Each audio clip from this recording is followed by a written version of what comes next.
رب العالمين والصلاة والسلام على سيدنا محمد وآله وصحبه أجمعين. أما بعد فقد قال الله تبارك وتعالى في القرآن الكريم: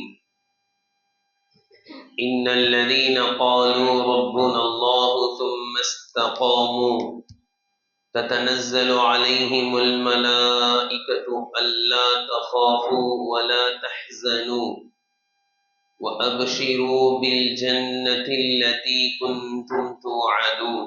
صدق الله العلي العظيم. السلام عليكم ورحمة الله وبركاته. கண்ணியத்திற்குரிய கனவான்களே, பெரியோர்களே, அல்லாஹ்வின் நல்லடியார்களே, இன்று இரவு தராவீஹில் 21ஆம் தராவீஹில் ஓதப்படவிருக்கின்ற சூரத்து ஹாமீம் சஜ்தா என்ற சூராவின் 30வது வசனத்தில் நாம் எல்லாம் கவனிக்க வேண்டிய ரமலானுடைய கடைசி 10 நெருங்கிவிட்ட நாம் சிந்திக்க வேண்டிய ஒரு செய்தியை அல்லாஹ் தஆலா குறிப்பிடுகிறான். அது என்ன? இன்னல்லதீன காலூ ரப்புனல்லாஹு ثم استقاموا. நிச்சயமாக எங்களை படைத்து பரிபாலித்து ரட்சிப்பவன் அல்லாஹ் தான் என்று கூறிய பிறகு அந்த அல்லாஹ்வின் கட்டளைகளில் யார் நிலைத்து நிற்கிறார்களோ, அல்லாஹ்வின் கட்டளைகளை யார் நிரந்தரமாக நிறைவேற்றிக் கொண்டே இருக்கிறார்களோ அப்படிப்பட்டவர்களுக்கு அவர்களுடைய மரண வேளையில் வானவர்கள் கண்ணுக்கு தெரிய ஆரம்பிப்பார்கள். அந்த வானவர்கள் சொல்வார்கள், அல்லா தஃபாஃபு, நீங்கள் அஞ்ச வேண்டாம், வலா தஹ்ஸனு, எதை நினைத்தும் நீங்கள் கவலைப்பட வேண்டாம், வஅப்ஷிரு, மகிழ்ச்சியாக இருங்கள், பில் ஜன்னா அல்லதி குன்தும் துஅதூன், நீங்கள் வாக்களிக்கப்பட்ட சொர்க்கம் உங்களுக்கு நிச்சயம் உண்டு, நீங்கள் சொர்க்கவாசி என்ற சுப செய்தியை அவர்களுடைய மரண தருவாயில் மலக்குமார்கள் கூறுவார்கள் என்ற ஒரு மிகப்பெரிய சுப செய்தியை அல்லாஹ் தஆலா இங்கு குறிப்பிடுகிறார். அதாவது அல்லாஹ்வின் கட்டளைகளை நிறைவேற்றுவதில் நிலைத்து நிற்பது. ஏதோ சீசன் கால முஸ்லிம்களை போன்று ரமலானில் மட்டும் அமல் செய்வது, ரமலான் சென்று விட்டால் அதோடு எல்லா அமல்களையும் ஏறக்கட்டி முடிச்சு போட்டு வச்சிருந்தது என்றல்லாமல் எல்லா காலங்களிலும் அமல் செய்தவர்களுக்கு அல்லாஹ் தஆலா கொடுக்கக்கூடிய வெகுமதியை அல்லாஹ் தஆலா இங்கு குறிப்பிடுகிறான். கணியத்திற்குரியவர்களே, இந்த வசனத்தினுடைய மிக அழகான விளக்கத்தை தஃசீர்களில் எழுதுகிறார்கள். அதில் மிக முக்கியமாக இப்னு அப்பாஸ் ரலியல்லாஹு அன்ஹு, தலை சிறந்த முஃபஸ்ஸிர், நபி ஸல்லல்லாஹு அலைஹி வஸல்லம் அவர்கள், யா அல்லாஹ், இவருக்கு குர்ஆனுடைய விளக்கத்தை தருவாயாக என்று துஆ செய்த இப்னு அப்பாஸ் ரலியல்லாஹு அன்ஹு அவர்கள் கூறுகிறார்கள், குர்ஆனில் மிகச் சுருக்கமான வசனம் எது என்று கேட்டால் நான் இதைத்தான் சொல்வேன். ஷரியத்தினுடைய, இஸ்லாத்தினுடைய அனைத்து அம்சங்களையும் சுருக்கமாக உள்ளடக்கி இருக்கக்கூடிய ஒரு வார்த்தை தான் இஸ்திகாமத். இஸ்லாத்தில் நிலைத்து நிற்பது, அனைத்தையும் இது உள்ளடக்கிவிடும், அவ்வளவு சுருக்கமான ஒரு வசனம் என்று கூறுகிறார்கள். இதே போன்று நாம் ஹதீஸ்களில் பார்க்கிறோம். ஒரு மனிதர் அல்லாஹ்வின் தூதர் ஸல்லல்லாஹு அலைஹி வஸல்லம் அவர்களிடத்தில் வந்தார். வந்து சொன்னார், அல்லாஹ்வின் தூதர் அவர்களே, எனக்கு ரொம்ப ஷார்ட் அண்ட் ஸ்வீட்டா ஒரு அறிவுரை சொல்லுங்கள். அது ரொம்ப சுருக்கமா இருக்கணும், அதே நேரத்தில் நிறைவா இருக்கணும், அது விளக்கமாகவும் இருக்கணும். அது புரியல அப்படின்னு நான் யார்ட்டையும் போய் கேட்கக்கூடாது. அப்படி ஷார்ட்டா ஒரு நச்சுன்னு ஒரு வார்த்தையை, ஒரு உபதேசத்தை செய்யுங்கள். அல்லாஹ்வின் தூதர் ஸல்லல்லாஹு அலைஹி வஸல்லம் அவர்கள் அந்த சஹாபிக்கு சொன்னார்கள், ஆமன்து பில்லாஹி தும்ம இஸ்தகீம், அல்லாஹ்வின் மீது நம்பிக்கை கொள், பிறகு அதன் மீது நிலைத்து நில், அவ்வளவு போன்றாங்க, முடிஞ்சு. எல்லா உபதேசத்தையும் சுருக்கமாக சொல்வதாக இருந்தால் ஒரே வார்த்தை, அல்லாஹ்வின் மீது நம்பிக்கை கொண்டு விட்டாயா, பிறகு அவனுடைய கட்டளையில் நிலைத்து நில். ஏதோ ஒரு சில கட்டளைகளை செய்வது, ஒரு சில கட்டளைகளை விட்டு விடுவது என்று இல்லாமல் அல்லாஹ்வின் கட்டளைகளில் நிலைத்து நில். இதுதான் உனக்கான சுருக்கமான உபதேசம் என்று நபி அவர்கள் சொன்னார்கள். கணியத்திற்குரியவர்களே, இந்த ஆயத்தை அபூபக்கர் சித்தீக் ரலியல்லாஹு அன்ஹு அவர்கள் ஒரு நாள் மக்களுக்கு மத்தியில் ஓதி காண்பித்தார்கள். ஓதி காண்பித்து அல்லாஹ் தஆலா என்ன சொல்கிறான் சொல்லுங்கள் என்று கேட்ட பொழுது மக்கள் எல்லாம் சொன்னார்கள், அல்லாஹ்வின் மீது நம்பிக்கை கொண்டு அதில் நிலைத்து நிற்க வேண்டும் என்றால் பாவங்களை செய்யாமல் இருப்பது அப்படின்னாங்க. அதற்கு அபூபக்கர் சித்தீக் ரலியல்லாஹு அன்ஹு சொன்னார்கள், நிலைத்து நிற்பது என்றால் அல்லாவை விட்டு விட்டு வேறு பக்கம் கவனத்தை கூட செலுத்தாமல் இருப்பது, எப்பொழுதும் சதா அல்லாஹ்வை நினைத்து கொண்டே இருப்பது. இதுதான் இஸ்திகாமத். அல்லாஹ் என்னை பார்த்து கொண்டே இருக்கின்றான் என்ற சிந்தனை. அல்லாஹ்வை மறந்த ஒரு நிமிடம் கூட கழிந்து விடக்கூடாது. மறந்த நிலையில் எப்பொழுதும் சதா அல்லாஹ்வினுடைய சிந்தனையில் இருப்பதற்கு பெயர் தான் இஸ்திகாமத் என்று சொன்னார்கள். அது எப்படி சதா அல்லாஹ்வுடைய கவனம் எப்படி வரும்? வர வைக்கலாம். உதாரணத்திற்கு பாருங்க, ஒருத்தர் தன்னுடைய குழந்தைய முதல்ல எல்கேஜிலையா இல்லை இப்போ அதுக்கு முன்னாடி ஒன்று வந்துருச்சு, அது என்னது இந்த ப்ரீ கேஜா, நான் அதுல ப்ரீ கேஜின்னு நினைச்சிட்டேன். அது எல்கேஜிக்கு தான் ஃபீஸ் கேட்பாங்க போல, யூகேஜிக்கு ஃபீஸ் கேட்பாங்க. அதுக்கு முன்னாடியே ரொம்ப சின்ன குழந்தை 2 வயசுல எல்லாம் கொண்டு போய் விடுறாங்க. அவங்க ஸ்கூலை பலப்படுத்துறதுக்கு ரொம்ப சின்ன குழந்தைங்களை கொண்டு வந்து சேர்த்தீங்கன்னா ஃபீஸே வாங்க மாட்டோம் அப்படின்னு பார்த்தா அதுக்கு ரொம்ப ஃபீஸ் வாங்குறாங்க. ஏன்னா ஆயாம வச்சுப்பாங்கன்னா அது வச்சுப்பாங்க. சரி, நான் சொல்ல வர்றது என்னன்னா, முதல்ல கொண்டு போய் ஸ்கூல்ல சேர்த்துட்டேன். சேர்த்துட்டு இவர் எங்க போயிட்டாரு? ஆபீஸுக்கு போயிட்டாரு. என்ன சொல்லுவாங்க, அந்த குழந்தை அழுவோம், அத்தா அத்தான்னு அழுவோம். அவங்க என்ன சொல்லுவாங்க, நீங்க போங்க நாங்க பாத்துக்கிறோம். அத்தா எப்படி வருவாரு? அப்படியே பார்த்துக்கிட்டே வருவார். காமத்துல பார்த்துக்கிட்டே வருவாங்கல்ல கடைசியில, அப்படியே கடைசி பார்வை அப்படியே பார்த்துட்டு வர மாதிரி குழந்தைய பார்த்துக்கிட்டே வருவார் பேக்ல. அப்படியே பார்த்துட்டே அப்புறம் பைக்ல போயிடுவார். போய் ஒரு 5 மணி நேரம் இல்லை 4 மணி நேரம் ஆஃபீஸில் இருப்பார். டீச்சர் சொல்லிடுவாங்க, இது ப்ரீ கேஜி தான், நீங்கள் 12 மணிக்கெலாம் கூட்டு போயிருங்க. ஒரு வாரத்துக்கு அப்படிதான் இருக்கும். எல்கேஜி தானே, ஒரு வாரத்துக்கு 12 மணிக்கெலாம் விட்டுருவோம். 12 மணி வரைக்கும் யார் சிந்தனையில இருப்பாரு? குழந்தை சிந்தனையில தான் இருப்பாரு. கம்ப்யூட்டரை தட்டுவாரு, அது பண்ணுவாரு, இது பண்ணுவாரு. ஆனா என்ன செய்வாரு? அப்பப்போ டைம் பார்த்துக்குவாரு. மணி 11 போகணும், கரெக்டா 12 மணிக்கு போய் நிப்பாரு பாருங்க. இப்ப இவர் ஒர்க் பண்ண இந்த 4 மணி நேரம் எந்த சிந்தனையில இருக்கிறார்? என்ன வேலை செஞ்சாலும் சிந்தனை ஃபுல்லா எங்க இருந்துச்சு? குழந்தையுடைய சிந்தனை. அது எப்படி வந்துச்சு? அது மாதிரிதான் அல்லாஹ்வுடைய சிந்தனை எப்பவும் இருக்கும். இதுதான் இஸ்திகாமத் என்று சொல்கிறார்கள். இதே வசனத்தை ஹஜ்ரத் உமர் ரலியல்லாஹு அன்ஹு அவர்கள் மக்களுக்கு மத்தியில் ஓதி காண்பித்து விட்டு சொன்னார்கள், அல்லாஹ் என்ன சொல்கின்றான் விளங்குகிறதா? அல்லாஹ்வின் மார்க்கத்தில் நிலைத்து நில்லுங்கள். சொல்லிவிட்டு சொன்னார்கள், குள்ளனரி நழுவி ஓடுவதை போன்று மார்க்கத்தை விட்டு நீங்கள் நழுவி ஓடாதீர்கள் என்று சொன்னார்கள். இதே வசனத்தை உஸ்மான் ரலியல்லாஹு அன்ஹு மக்களுக்கு மத்தியில் ஓதி காண்பித்து விட்டு சொன்னார்கள், இஸ்திகாமத் என்றால் என்ன தெரியுமா? எப்பொழுது எந்த அமலை செய்தாலும் அல்லாஹ்வுக்காக வேண்டி செய்வது. இதுதான் இஸ்திகாமத். சில சமயங்கள்ல அல்லாஹ்வுக்காண்டி செய்யறோம் சில வேலையை பார்த்தா பேர் புகழுக்கு செஞ்சிடறோம். தஹஜ்ஜுல எழுந்து அழுவுறது யாருக்கும் தெரியல, ஆனா தான தர்மம் எல்லாருக்கும் தெரிஞ்சு போச்சு. அல்ல தஹஜ்ஜுக்கு தொழுது விட்டு பகல் ஃபுல்லா நான் இன்னைக்கு அல்ஹம்துலில்லாஹ் தஹஜ்ஜுத் தொழுதுட்டேன் முடிஞ்சு போச்சு கதை. சில அமல்கள் அல்லாஹ்வுக்காக வேண்டி செய்வது, ஹஜ்ஜு எல்லாம் செய்யுது. ஆனா ஹஜ்ஜு என்ன ஆயிருது, எல்லாருக்கும் டபரா அடிச்சு தான் போவாங்க. ஹஜ்ஜுக்கு போற துவா செய்யுங்க. இப்படி ஒரு சில அமல்களை இஹ்லாஸா செய்வது, ஒரு சில அமல்களை பேர் புகழுக்கு செஞ்சிடுறது. இது இஸ்திகாமத் அல்ல. இஸ்திகாமத் என்றால் என்ன? எப்பொழுது எந்த அமலை செய்தாலும் ஒரே குறிக்கோள், என்னுடைய ரப்பை சந்தோஷப்படுத்துவது. இது இருந்தா இதுதான் இஸ்திகாமத் என்றாங்க. இந்த இஹ்லாஸுக்கு அழகான ஒரு உதாரணம் சொல்லலாம். ஒரு மனிதன் நல்லா பாதுகாக்கணும், தவறு செய்யறான். தவறு செய்யும் போது என்ன நினைப்பான்? யாரும் பார்க்க கூடாது, யாருக்கும் தெரிஞ்சிடக்கூடாது. இந்த சிந்தனை தான் நல்ல அமல் செய்யும் போது வந்துருச்சுன்னா அதுக்கு பெரிய இஹ்லாஸ். யாரும் பாத்திரக்கூடாது, யாருக்கும் தெரியக்கூடாது. தெரிஞ்சிருச்சுன்னா பதறுவோம் தவிர.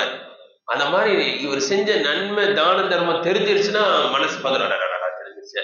இதுக்கு பேர் இஹ்லாஸ். இந்த இஹ்லாஸ் எல்லா அமல்களிலும் இருந்தால் அதற்கு பெயர் இஸ்திகாமத் என்று கூறுகிறார்கள். அதற்கு அலி ரலியல்லாஹு அவர்கள் இதே ஆயத்திற்கு விளக்கம் சொல்லும் பொழுது சொல்கிறார்கள், அத்துல் ஃபராஇத. இஸ்திகாமத் என்றால் என்ன? எல்லா ஃபர்துகளையும் சரியாக நிறைவேற்றுவது. ஒரு ஃபர்ல செய்யறாரு, இன்னொரு ஃபர்ல விட்டுறாரு. உதாரணத்துக்கு பாருங்க, பெரும்பாலும் எல்லாரும் நோன்பு வச்சிடறாங்க இல்லையா? பெரும்பாலும் எல்லாரும் நோன்பு வச்சிடறாங்க. தொழுகையாளியா இல்லாதவங்க கூட என்ன செஞ்சிடறாங்க? நோன்பு வச்சிடறாங்க. இங்க கவலையான விஷயம் என்னன்னா, சஹருக்கு எழுப்புவாங்க, சஹர் சாப்பிடுவாங்க, சாப்பிட்டுட்டு ஃபஜர் தொழுவாம தூங்கிடுவாங்க. இப்ப இதுக்கு பேர் இஸ்திகாமத் இல்லைன்றாங்க. இவரு நோன்பு என்ற ஃபர்லை நிறைவேற்றுகிறார், ஆனா ஃபஜர் தொழுகை என்ற ஃபர்ல விட்டார். இது இஸ்திகாமத் அல்ல. ஒரு ஃபர்லை செய்கிறார், மற்றொரு ஃபர்லை விட்டு விடுகிறார். அந்த நோன்பு என்ற ஃபர்ல கூட ஏன் செஞ்சார் தெரியுங்களா? நோன்பு வைக்காம இருந்தா எல்லாரும் திட்டுவாங்க, வேடா இவ்வளவு பெரிய மாடு மாதிரி வளர்ந்துருக்க, நோன்பு வைக்க மாட்டேற, சின்ன சின்ன பசங்களாம் நோன்பு வைக்குதுன்னு எல்லாரும் கேட்பாங்க. வீட்டுக்கு திடீர்னு யாரா வேண்டாம், நீங்க நோன்பு இல்லையான்னு கேட்டுருவாங்க. இதனால நோன்பு வைக்கிறாரு, ஃபஜர் பிரச்சனை இல்லை இப்படி நினைக்கிறாரு. அதே போல சில சமயங்கள்ல பார்க்கலாம், உம்ராவுக்கு மேல உம்ரா போவாங்க, போலாம், நான் தப்புன்னு சொல்லவே முடியாது. நிறைய உம்ராக்கள் கூட செய்யலாம், பிரச்சனை இல்லை. ஹஜ் பண்ணிட்டு இன்னொரு ஹஜ் கூட பண்ணலாம். ஆனா முதல் ஹஜ் தான் ஃபர்லு. இது ஒரு சிறிய நினைவுக்கு வருகிறது. ஃபர்லு ஹஜ்ஜை பொறுத்த வரைக்கும் என்னன்னா, முதல் தடவை ஹஜ் செய்யறாரு பார்த்தீங்களா, அதோட முடிஞ்சு போச்சு ஃபர்லு. ரெண்டாவது ஹஜ் செஞ்சாருன்னு வைங்க, அது என்னதான்? நஃபீல் தான். வாழ்க்கை ஃபுல்லா நிறைய ஹஜ் பண்ணா கூட அது நஃபீல் தான். அதனால இந்த ஹஜ் செய்யும் போது முதல் ஹஜ்ஜிலேயே எல்லா சட்ட திட்டங்களையும் தெரிந்து ஒழுங்கா செஞ்சிடணும். சில ஹாஜிகளுக்கு சைத்தான் என்ன பண்ணுவான், இது ஒண்ணு இல்ல, ஃபர்ஸ்ட் தடவை ரெண்டாவது தடவை நல்லா செஞ்சுக்கலாம்னு போடுவான். ஒண்ணு சட்டம் தெரியாது, ஒண்ணு தெரியாது, போயிட்டு என்ன செய்வாங்க, காசு தான் இருக்க, இன்னும் 2 வருஷம் கழிச்சு என்ன செய்வோம், ஹஜ்ஜிக்கு வந்து அப்ப என்ன செஞ்சுக்கலாம், நல்லா சூப்பரா செய்யலாம். என்னத்தை கூட சூப்பர், என்ன நீங்க சூப்பரா செஞ்சாலும் அது நஃபில் தான். முதல் ஹஜ் தான் ஃபர்லான ஹஜ். இப்ப இப்படி ஹஜ்ஜுக்கு மேல ஹஜ் செய்யறது, உம்ராக்கு மேல உம்ரா செய்யறதெல்லாம் சில பேருக்கு ஈஸியா இருக்கும். ஆனா ஜகாத் கொடுக்கறதுக்கு வலிக்கும். இப்ப உதாரணத்துக்கு பாருங்க, உம்ராக்கு போறாரு, எவ்வளவு செலவாகும்? குறைஞ்சது 1 லட்சம் செலவாகும். சாதாரண 1 லட்சம் செலவாயிடும். அதுவும் அங்க போயிட்டு காசு கொண்டு போய் 50,000 செலவு பண்ணிட்டு வருவாரு. 1.5 லட்சம் 1.25 லட்சம் செலவு ஈஸியா பண்றாங்க. ஆனா ஒருத்தட்ட 40 லட்சம் இருந்தாதான் 1 லட்சம் கொடுக்கணும். நான் இப்ப இந்த உம்ராவுக்கு 1 லட்சம் செலவு பண்றாருல, அவர்கிட்ட 10 லட்சம் கூட இருந்திருக்காரு. ஆனா உம்ராவுக்கு 1 லட்சம் செலவு பண்றாரு. 40 லட்சம் எல்லாம் கொடுத்துருப்பான். அதுல இருந்து 1 லட்சத்தை ஜகாத்தா கொடுக்கறதுக்கு மனசே வராது. உம்ரால செலவு பண்றாரு, ஹஜ்ஜில செலவு பண்றாரு அப்படின்னா, அப்போ ஒரு ஃபர்ல செய்யறாரு. என்னன்னா அது அவருக்கு ஜாலியா இருக்கு, அப்படியே ஜாலியா டூர் மாதிரி போயிட்டு வரலாம், ஜாலியா இருக்கும். ஆனா ஏழைகளுக்கு 1 லட்சம் கொடுக்கறது, அதுல நமக்கு என்ன, ஒண்ணும் கிடையாது. அவங்க ஜாலியா இருந்துட்டு போவாங்க. அததான் அல்லாஹ் விரும்புறான். ஏழைகளை சந்தோஷப்படுத்தினால் அல்லாஹ் சந்தோஷப்படுறான் என்பதை விளங்காம ஒரு ஃபர்ல நிறைவேற்றாங்க, இன்னொரு ஃபர்ல நிறைவேற்றுறது இல்லை. இதற்கு பெயர் இஸ்திகாமத் இல்லை என்று ஹஜ்ரத் அலி ரலியல்லாஹு அவர்கள் கூறுகிறார்கள். இதே போன்று இஸ்திகாமத் என்றால் என்ன? நன்மையான காரியங்களை செய்வதோடு தீமைகளை விட்டு விலகி இருப்பது, இதுதான் இஸ்திகாமத். சில பேருக்கு என்னன்னா, நல்லவனா ஆகணும் அப்படின்னா என்ன செய்வாங்க, நன்மையான காரியங்கள் அதிகமா செஞ்சுக்கிட்டே போவாங்க. ஆனா பாவம் பேக்ரவுண்ட்ல நடந்துகிட்டே இருக்கும் எப்பவும் போல. இதுக்கு பேர் இஸ்திகாமத் இல்லை. ஏன்னா அந்த நன்மைகள் மூலமாக என்ன நன்மைகள் வருதோ, என்ன பலன்கள் வருகிறதோ, அது பாவத்தின் மூலமாக போயிட்டே இருக்கும். இதுக்கு உதாரணம் சொல்றாங்க, தண்ணி டேங்க் மாதிரி. தண்ணி டேங்க்ல மோட்டர் போட்டா என்ன செய்யும், மேல தண்ணி ஊத்தும். அந்த டேங்க் கழுவுறதுக்கு அடியில ஒரு ஓட்டை இருக்கும். அந்த ஓட்டை என்ன செஞ்சிருக்கணும், மூடி வச்சிருக்கணும். அந்த ஓட்டையை திறந்து வச்சிட்டா தண்ணி உண்டுகிட்டே இருக்கும், கீழே இருந்து போய்கிட்டே இருக்கும். இது மாதிரிதான் நன்மை செஞ்சுக்கிட்டே இருப்பாரு, பாவமும் செஞ்சுக்கிட்டே இருப்பாரு, ஒண்ணும் கடைசியில ஒண்ணும் மீதி இருக்காதுன்றாங்க. நன்மை தட்டு இருக்கும், பாவத்திற்கு தட்டு அதை விட கடமை போயிடும். கீழே உள்ள ஓட்டையை மூடிட்டாரு. இப்போ மோட்டர்ல இருந்து தண்ணி மெதுவா தான் ஊத்துது, சும்மா கொஞ்சமா தான் ஊத்துது.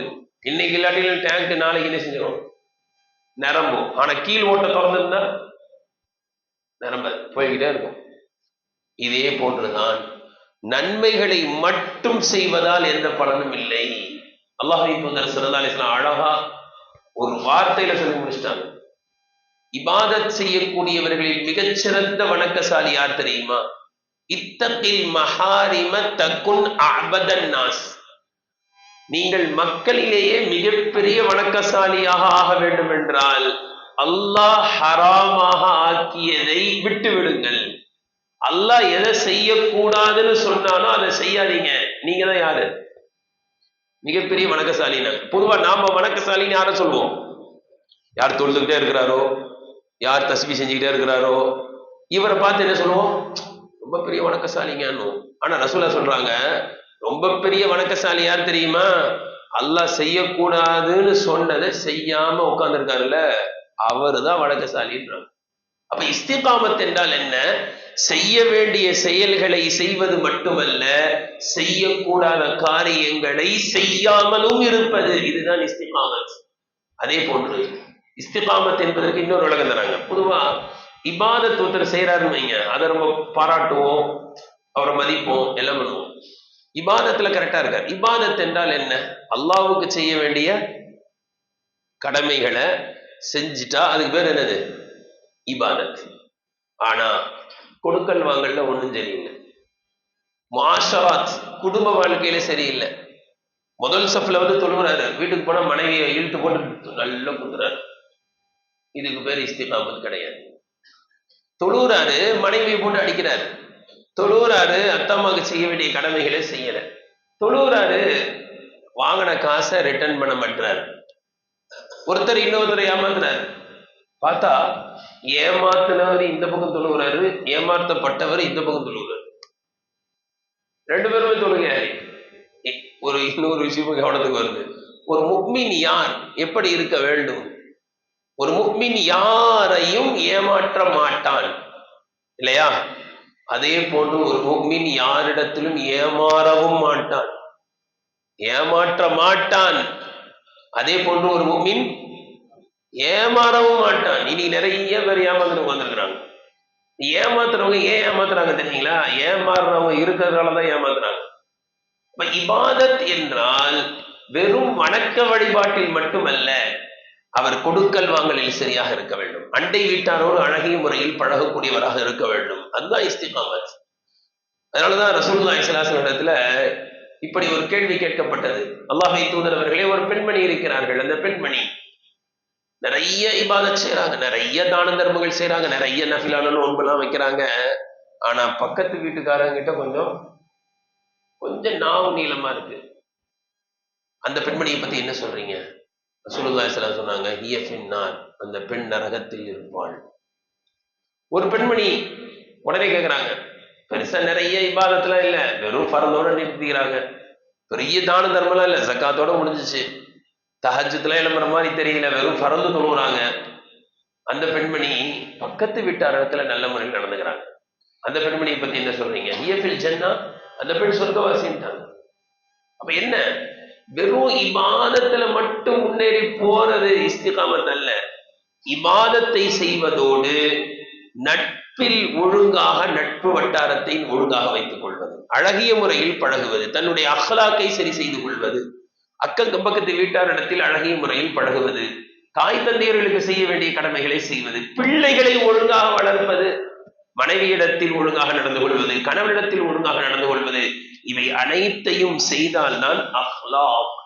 இதே போன்றுதான் ரமலானில் அமல் செய்வதை போன்று ரமலான் அல்லாத மாதத்திலும் அமல் செய்வது. இதுவும் இஸ்திகாமத். ஒருத்தர் ரமலான்ல என்ன செஞ்சாரு? நல்ல இபாதத் செஞ்சார். ரமலான் போனதோட அல்லாஹ் பாதுகாக்கணும். அதை சொல்லும் போதே ரொம்ப வருத்தமா இருக்கு. பள்ளிவாசல்ல பாக்குறவங்களுக்கு தான் தெரியும். நிறைய இந்த ரமலான் முடிஞ்ச உடனே இந்த இதுல போன்ல எல்லாம் இப்படி போட்டு விடுவாங்க, விருந்தாளிகள் சென்று விட்டார்கள், வீட்டார்கள் மட்டும் நிலைத்து நிற்கிறார்கள் அப்படிலாம் போடுவாங்க. வந்த விருந்தாளிங்க போயிட்டாங்க, ஒரு மாசத்துல வீட்டுக்கு சொந்தக்காரங்க மட்டும்தான் என்ன செய்யறாங்க, வீட்டுல இருக்கிறாங்க அப்படின்னு அந்த பெரிய ஃபுல் சஃபையும் அப்புறமா நிக்கிற அரை சஃபையும் போடுறாங்க. ரொம்ப வருத்தமா இருக்கு. இஸ்திகாமத் என்றால் என்ன? ரமலானில் அமல் செய்ததை போன்று ரமலான் சென்ற பிறகு ஒண்ணுமே இல்லை. நிறைய வியாபாரிகள் தான் இருக்கும். முஸ்லீம்களை பொறுத்த வரைக்கும் வியாபாரம் செய்வோம். வியாபாரிகள் என்ன விரும்புவோம் சொல்லுங்க? சீசன் காலம் வந்துச்சு, நல்ல வியாபாரம் நடந்துச்சு. சீசன் முடிஞ்சதோட வியாபாரமே நடக்கக்கூடாதுன்னு நினைப்போமா? யாராவது நினைப்பாங்களா? என்ன செய்யும்? சீசன் முடிஞ்சாலும் வியாபாரம் நடக்கணும் அப்படிதான் நினைக்கிறோம். இதே மாதிரிதான் இந்த ரமலான் என்பது இபாதத் செய்வதற்கான ஒரு சீசன், அதிகப்படியாக அமல் செய்வதற்கான ஒரு சீசனை தவிர ரமலான் முடிந்ததோடு மொத்தத்தையும் தூக்கி ஏற கட்டுறதுக்கு பேரு இல்லை. முஸ்லிம்கள் அல்ல. முஸ்லிம் என்றால் என்ன? எப்பொழுதும் அவன் முஸ்லிமாக இருப்பான். இப்படி யார் இருக்கிறார்களோ இஸ்திகாமத்தாக, அவர்களுக்கு என்ன சுப செய்தி. அதுதான் அல்லாஹ் சொல்றான், அவர்கள் மரண தருவாயில் இருக்கும் பொழுது, எல்லாத்துக்கும் மூத்து வரதான் போகுது, ஆனால் இவர்களுக்கு மரணம் வந்தால் மலக்குமார்கள் என்ன செய்வாங்க? கண்ல காட்சி தருவார்கள். உலகத்தினுடைய கண் அது குருடாக ஆகும். உலகம் பார்வையை விட்டு திரையாக ஆக்கப்படும். மறு உலகம் தெரிய ஆரம்பித்து விடும். அப்பொழுது மலக்குமார்கள் காட்சி அளிப்பார்கள். அவர்கள் சொல்வார்கள் 2 வார்த்தை, அல்லாஹ் அக்பர், அல்லா தகாஃபு வலா தஹ்சனு. எதை நினைச்சும் பயப்படாதீங்க, எதை நினைச்சும் கவலைப்படாதீங்க. பயப்படாதீங்க அப்படின்னா என்ன அர்த்தம்? அதுக்கு சொல்றாங்க, மறுமையை நினைத்து பயப்படுவானா. மறுமையை நினை, உலகம் முடிஞ்சு போச்சு அவ்வளவுதான், மறுமையில என்னுடைய நிலைமை என்ன ஆகும்? அல்லாஹ்வுக்கு முன்னாடி நான் எப்படி நிற்பேன்? அல்லாஹ் என்ன சொர்க்கத்துக்கு அனுப்புவானா நரகத்துக்கு அனுப்புவானா அப்படின்னு பயப்படுவானா ஒவ்வொரு மனுஷனும். அப்ப சொல்லுவாங்களாம், அல்லாஹ் தகாஃபு, பயப்படாதீங்க, உங்களுக்கு மறு உலக வாழ்க்கை வெற்றி. ஆம், அதே போன்று ஒவ்வொரு மனிதனுக்கும் கவலை ஏற்படும் உலகத்தை நினைச்சு. கரெக்ட் தானே? உலகத்தை நினைச்சா கொஞ்சம் கவலை வரும். மனைவியை விட்டுட்டு போறனே, என் குழந்தைகளை விட்டுட்டு போறனே, என் குழந்தைகள் நிலைமை என்ன ஆகும் தெரியலையே, குழந்தைகளை படிக்க வைக்காமலே அதுக்குள்ள மூத்தா போறனே, என் பிள்ளைங்க இப்பதானே 6வது வந்திருக்கு, இப்பதானே 7வது வந்திருக்கு, அதுக்குள்ள நான் மூத்தா போயிடுற மாதிரி தெரியுது. என் பிள்ளைகளை யார் படிக்க வைப்பா, யார் ஆளாக்குவா, என் மனைவி யார் பாப்பா, நான் இல்லைன்னா ஒரு வேலை, அடுத்த வேலை சோத்துக்கு என் மனைவி என்ன பண்ணுவா அப்படின்னு அப்படியே கவலைப்படுவான். வந்து சொல்லுவாங்க மலக்குமார்கள், கவலைப்படாதீங்க, நீங்கள் எப்பொழுதும் அமல் செய்தீர்கள், எனவே உங்களுடைய குடும்பத்திற்கு எப்பொழுதும் அல்லாஹ்வின் உதவி இருக்கு. நீங்க உலகத்துல இருக்கும் பொழுது உங்க பிள்ளைங்க எப்படி இருந்தாங்களோ, அல்லாஹ் எப்படி அதே மாதிரி இருப்பாங்க. நீங்க கவலைப்படாது. உலகத்தை நினைத்து கவலைப்பட வேண்டாம், மறுமை நினைத்து அஞ்சவும் வேண்டாம். அதாவது உங்களை பத்தி பயமும் வேணாம், உங்க குடும்பத்தை பத்திய கவலையும் வேணாம். முடிஞ்சுங்களா? இன்னொரு கருத்து ரொம்ப அழகா சொல்றாங்க, பயப்படாதீர்கள் என்றால் என்ன? ஒவ்வொரு மனிதனும் இப்படி ஒரு பயம் வருமா? பாவத்தை நினைச்சு பயப்படுவானா? நான் பாவம்லாம் நிறைய பண்ணியிருக்கேனே, அல்லாஹ் என்ன தண்டிச்சுட்டா என்ன செய்யறது? மலக்குமார்கள் சொல்லுவாங்க, பயப்படாதீங்க, உங்களுடைய பாவத்தெல்லாம் அல்லாஹ் மன்னிச்சுட்டான். கவலையும் படுவானா? எதை நினைச்சுன்னா, நான் செஞ்சதே கொஞ்சம் அமல் தான், அதுவும் கொஞ்சம் பேர் புகழுக்கு செஞ்சுட்டேன், அப்படி இப்படி செஞ்சுட்டேன், ஒழுங்கா செய்யல, தொழுதேன் ஒழுங்கா தொழுல, ஹஜ்ஜி செஞ்சேன் ஒழுங்கா, எங்க ஹஜ்ஜி செஞ்சேன் ஒன்றும் தெரியாம அப்படியே போனாங்க, நானும் போயிட்டு வந்துட்டேன் அப்படிலாம் கவலைப்படுவார். அது கபூலாச்சா இல்லையா, ஏத்துக்கிட்டானா இல்லையா? கவலைப்படாதீங்க, உங்களுடைய எல்லா நன்மைகளையும் அல்லாஹ் ஏற்றுக்கொண்டார். பயப்படாதீங்க, உங்க பாவத்தெல்லாம் அல்லாஹ் மன்னிச்சுட்டான். இந்த 2 வார்த்தையை கேட்டவொடனே அந்த மனுஷனுக்கு எப்படி இருக்கும்? அடுத்து 3வது சொல்லுவாங்க, அப்ஷிரு பில் ஜன்னா, மகிழ்ச்சியாக இருங்கள், உங்களுக்கு சொர்க்கம். இதை எப்ப சொல்லுவாங்க? மரண தருவாயில வந்து சொல்லுவாங்க பாருங்க. இந்த மனுஷனுடைய ரூஹ் என்ன செய்யுமா? அப்படியே பட பட பட படம்னு போறதுக்கு துடிக்குமா. எங்க இருந்து? உலகத்தை விட்டு போறதுக்கு துடிக்கும். ஏன்? அவங்க சொல்லிட்டாங்கல்ல, பயப்படாதீங்க, கவலைப்படாதீங்க, சொர்க்கம்னு சொல்லிட்டாங்கல்ல. சந்தோஷமாக இவர் இந்த உலகத்தை விட்டு பிரிந்து செல்வார். எந்த பயமும் இருக்காது, எந்த கவலையும் இருக்காது. இந்த சுப செய்தி யாருக்கு? யார் இஸ்திகாமத்தாக அமல் செய்கிறார்களோ, யார் மார்க்கத்தில் நிலையாக நிற்கிறார்களோ அவர்களுக்கு. இன்னும் அவர்கள் சொல்வார்கள், அந்த சொர்க்கம் எப்படிப்பட்டது தெரியுமா?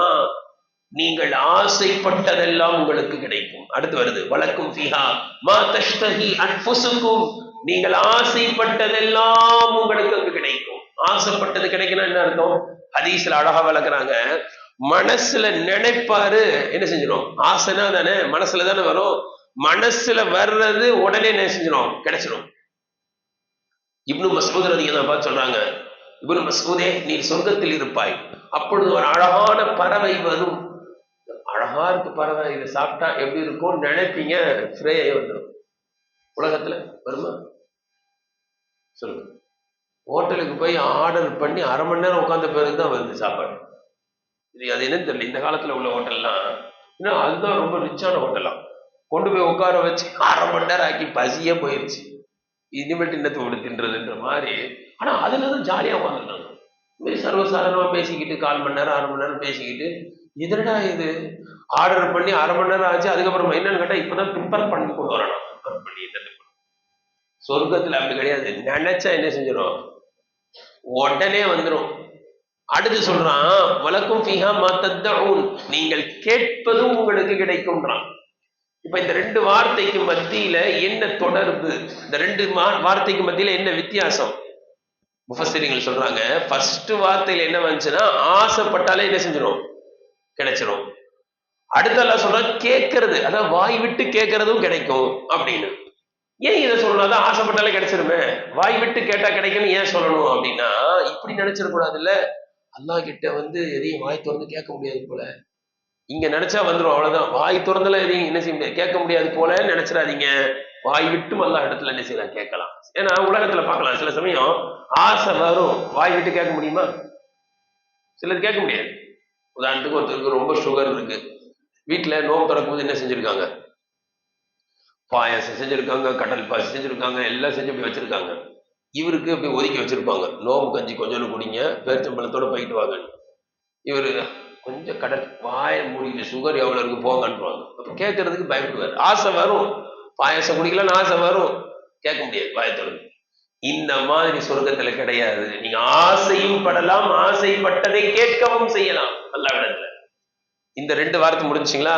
இதை தாண்டி இன்னொரு வார்த்தை, இதுதான் ரொம்ப பெரிய வார்த்தை. என்னன்னா நுசுலன் சொல்றாங்க, நுசுலம் மின் கஃபூரிர் ரஹீம், உங்களுடைய பாவத்தை எல்லாம் மன்னித்து, அப்படி சைட்ல கோவம்லாம் கிடையாது, ரஹீம் உங்க மேல இரக்கம் பாசம் அன்பா இருக்கவன், உங்களுக்கு விருந்து வைப்பேன்றான். யாருக்கு? இதெல்லாம் மலக்குமார்கள் சொல்றாங்க, விருந்து அல்லாஹ் கொடுப்பேன்றான். ஆசைப்பட்டது கிடைக்கும், கேட்டதும் கிடைக்கும், அடுத்து என்ன சொல்றான், விருந்து கிடைக்கும். அது என்னது விருந்து, இதை தாண்டி விருந்து கிடைக்கும். ஏன் இந்த வார்த்தைன்னா, இந்த வார்த்தை தான் நமக்கான அருள்ன்றாங்க. நம்ம ஆசைப்பட்டது கிடைக்கும், கேட்டது கிடைக்கும், நல்லா முடிச்சிருந்தான்னு நீங்க, அதுவே நம்மளுக்கு சந்தோஷமா தான் இருக்கும். ஆனா ஒண்ணும் இல்லை, அதோட முடிச்சிருந்தா சொர்க்கத்தை அனுபவிக்க முடியாதுன்றாங்க. ஏன் சொல்லுங்க, சொர்க்கத்துல போயிட்டு நம்ம என்னத்தை கேட்போம், அல்லா ஒரு 2 தோசை. நம்ம தமிழ்நாட்டுக்காரங்க இட்லி தான் கேட்பாங்க, ஏன்னா அதான நமக்கு தெரியும், அதான் நமக்கு ஆசை. சில பேரை பார்க்கலாம், பெரிய ஹோட்டல்ல போய் வச்சு உட்கார இருந்தாலும் அந்த லிஸ்ட் அவன் கொண்டு வந்து கொடுத்தாலும் அப்படி பார்ப்பாங்க, என்னென்னமோ எழுதியிருப்பான், என்னமோ செஞ்சரி, என்னது சைனீஸ் மஞ்சூரி, அது ஒரு மசாலா தோசை அப்படின்னு. ஏன்னா அதுதான் அவருக்கு தெரியும், சாப்பிட்டு சாப்பிட்டு பழகினது. அதை தவிர அந்த புதுசா இருக்கிறதெல்லாம் பயப்படுவாரு, ஐயோ எப்படி இருக்குன்னு தெரியல. மீன் கடைக்கு சில சமயம் போவாங்க, நான் போய் மீன் வாங்கிட்டு வரேன், அவன் நிறைய மீன் வச்சிருப்பான். இது என்னது, அது என்னது, அது பேர் என்ன, இது பேர் என்ன, அது பேர் பூங்குழல் அப்படின்னா. பூங்குழலா, சரி வஞ்சரம் அப்படின்னு இப்படி கேட்டுவிட்டு, அப்புறம் சரி சங்கரா தான். அப்ப என்னத்துக்கு கேட்டாருன்னா, அதெல்லாம் பயம், வாங்கிட்டு போய் வீட்டுல போய் யார் திட்டு வாங்குறது, இது என்னத்துக்கு வாங்கிட்டு வந்தீங்கன்னு.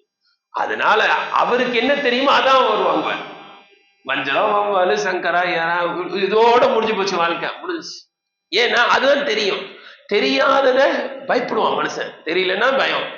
இப்ப அல்லாஹ் தஆலா சொர்க்கத்துல நீ ஆசைப்பட்டது கிடைக்கும், கேட்டது கிடைக்கும் முடிச்சிருந்தான்னு வைங்க, அங்க போய் என்னதான் கேட்போம், எல்லாம் ஒரு ஆப்பிள் தான். அங்க நமக்கு தெரியாத பழங்கள் நிறைய இருக்கு, நமக்கு தெரியாத ஐட்டங்கள் நிறைய இருக்கு. அல்லாஹ் சொல்றான், உனக்கு நீ கேட்டதுதான் கொடுப்பேன்னு தான், நீ அதே தான் கேட்ப, உலகத்துல பார்த்ததான் கேட்ப. நீ பார்க்காதது, உனக்கு தெரியாதது, நீ ஆசைப்படாதத நானா விருந்தா தர வேண்டாம். ஏன் விருந்துல என்னென்ன கிடைக்கும், நம்ம கேட்டது விருந்துல கிடைக்குமா சொல்லுங்க? அவர் என்ன தருவாரோ அதான் தருவார். நம்ம விருந்துல இதுதான் வைப்பாருன்னு நம்ம சிந்திக்க முடியாது. ஒரு சாதாரண ஒரு மனுஷன் விருந்து கூப்பிட்டாரு, ஒரு ஏழை என்னத்தை கொடுக்குற, கோழிக்கறி தான் போடுவார், பிரியாணி ஆட்டுக்கறி பிரியாணி வச்சிருக்காரு.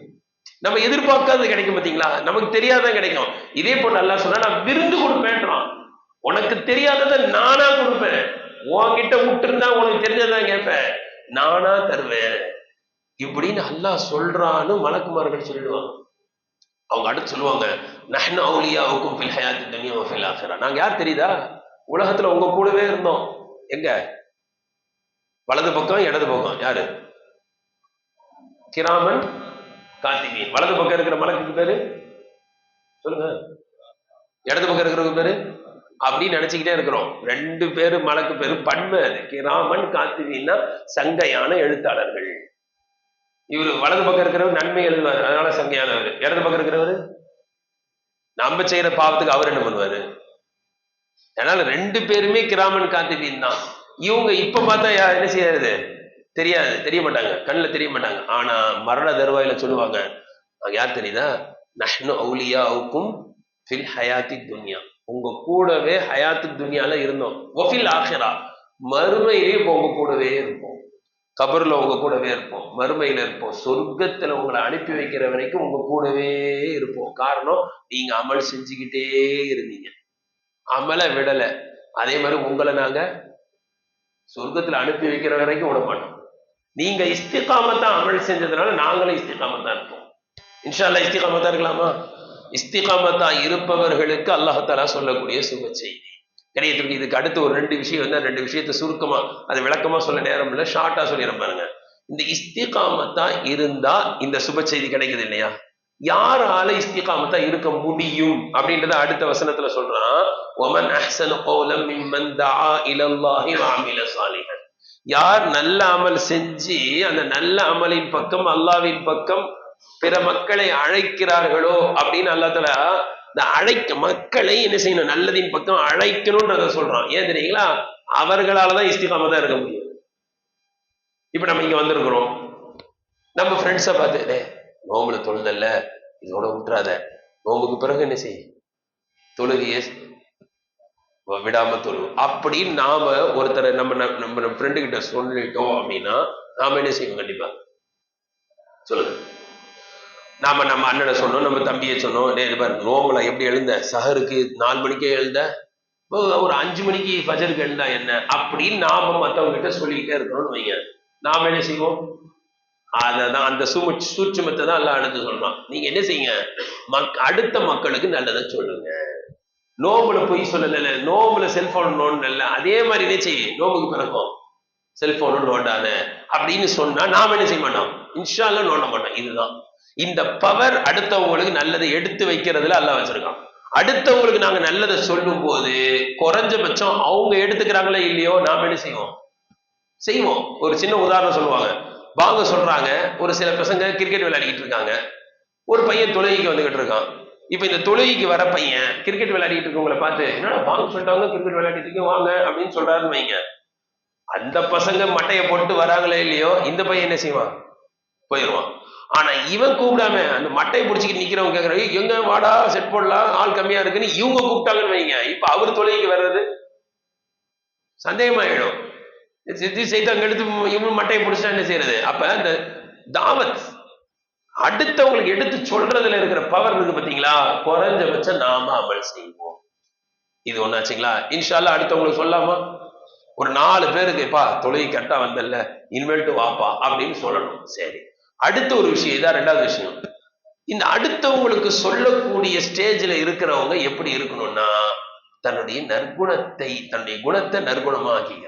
எந்த அளவுக்குன்னு சொன்னா, அடுத்தவங்க தொந்தரவு கொடுத்தா கூட அவங்களுக்கு நல்லது செய்யணும், அந்த அளவுக்கு நாம நல்லவங்களா இருக்கணும். அப்பதான் நாம எடுத்து சொல்றதை மக்கள் கேட்பாங்க. இல்லைன்னா என்ன செய்வாங்க? பாய், நீங்க வந்து என்ன தொலைக்கு கூப்பிடுறீங்களா, அவர்கிட்ட 1 லட்சம் வாங்கினீங்களா, கொடுத்தீங்களா, அது முதல் கொடுப்பாய், தொலைக்கு கூப்பிடுறாரு அப்படின்வாங்க. அப்ப அடுத்தவங்களுக்கு நல்லதை சொல்றவங்க எப்படி இருக்கணும்? தான் சுத்தமா இருக்கணும், தான் பரிசுத்தமா இருக்கணும், நம்மள நாம தகுதி உள்ளவர்களா ஆக்கி கொள்ளணும், நம்முடைய குணத்தை நல்ல நற்குணமா ஆக்கி கொள்ளணும், எல்லார்ட்டையும் நல்ல விதத்துல பழகணும். அடுத்தவங்களுக்கு தொழுகையின் பக்கம் அழைக்கிறோம், அதன் பக்கம் அழைக்கிறோம், இதன் பக்கம் அழைக்கிறோம்னா அழைக்கக்கூடிய தன்னுடைய வாழ்க்கையை பரிசுத்தமாக ஆக்கிக் கொள்ள வேண்டும். இன்ஷா அல்லாஹ் ஆக்கிக்கலாமா? அல்லாஹ் தஆலா நம்முடைய இந்த ரமலானுடைய அமல்களை எல்லாம் அல்லாஹ் ஏற்றுக்கொள்வானாக. நம்முடைய அமல்களை அல்லாஹ் தஆலா ரமலானுக்கு பிறகும் அல்லாஹ் தஆலா நிரந்தரமாக கடைசி மூச்சு வரை நற்காரியங்கள் அனைத்தையும் நிறைவாக செய்யக்கூடியவர்களாக, நல்ல விஷயத்தை அடுத்த நபர்களுக்கு எடுத்து சொல்லக்கூடியவர்களாக, அந்த எடுத்து சொல்லக்கூடிய தகுதியை, நற்குணத்தை ஏற்படுத்திக் கொள்ளக்கூடியவர்களாக அல்லாஹ் நம் அனைவரையும் ஆக்கி அருள் செய்வானாக. வாஹிரு தஅவானா அல்ஹம்துலில்லாஹி ரப்பில் ஆலமீன். சுப்ஹானல்லாஹி வ பிஹம்திஹி சுப்ஹானக்கல்லாஹும்ம வ பிஹம்திக أشهد أن لا إله إلا أنت نستغفرك ونتوب إليك سبحان ربك رب العزة عما يصفون وسلام